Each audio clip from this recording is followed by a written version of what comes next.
day closes as the cycle within the cycle ends. People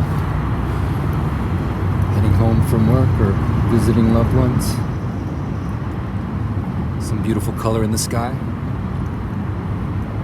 The camera on my iPad cannot do it justice.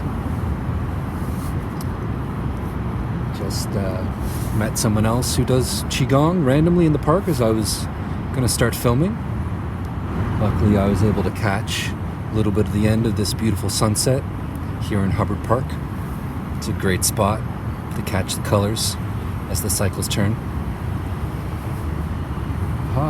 Be the end of another phase, for me at least. I guess for this person in the basement too. Someone I might call a victim bully. Someone who thinks that they're entitled to not pay for their accommodations and be rude about it.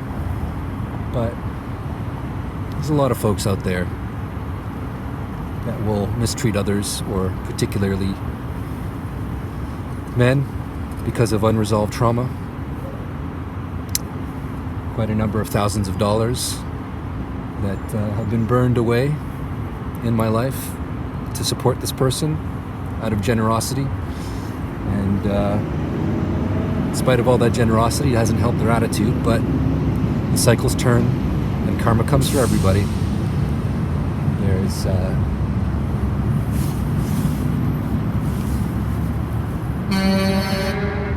yes, the horn tolls for all.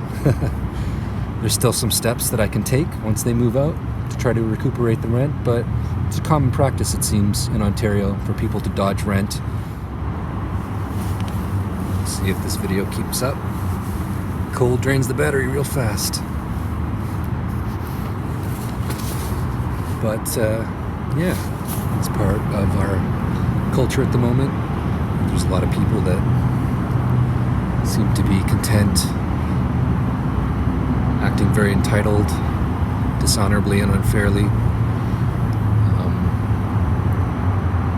Yeah, this person will be moving out tomorrow, and be the beginning of a new cycle for me, but I've still got to pursue them for over $17,500 in rent, and they keep acting like a victim bullies. It's very common.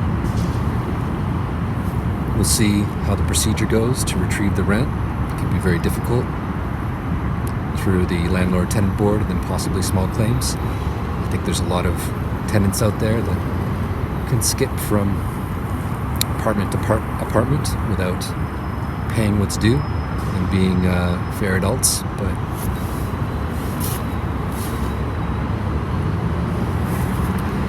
so it goes at this point in our culture. My girlfriend and I, the woman that I was dating for a long time, we had some arguments, we had some problems, partly because of this tenant who was creating an incredible amount of financial stress and instability. We had arguments. I raised my voice. She would cry. And that's what happens in relationships sometimes. And this tenant thought that hearing a man yell entitled her to not pay rent, not answer questions about it, and be rather rude and dismissive for, I guess, over a year. But like I said, victim bullies. It's a real problem in our culture. And in some cases, there is recourse to get justice and fairness. We'll see.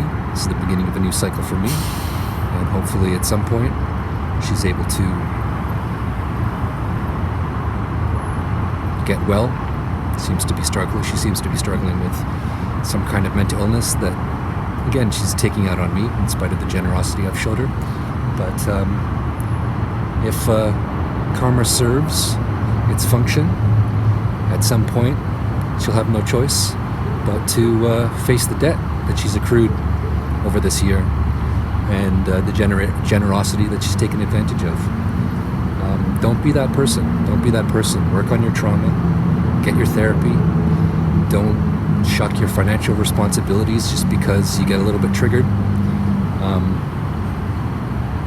I was always very polite with her. I was very patient, very generous. And hearing a man yell or get upset, as people do sometimes, doesn't give you any right to mistreat them, especially if they're not yelling at you, especially if they're being very patient and kind with you.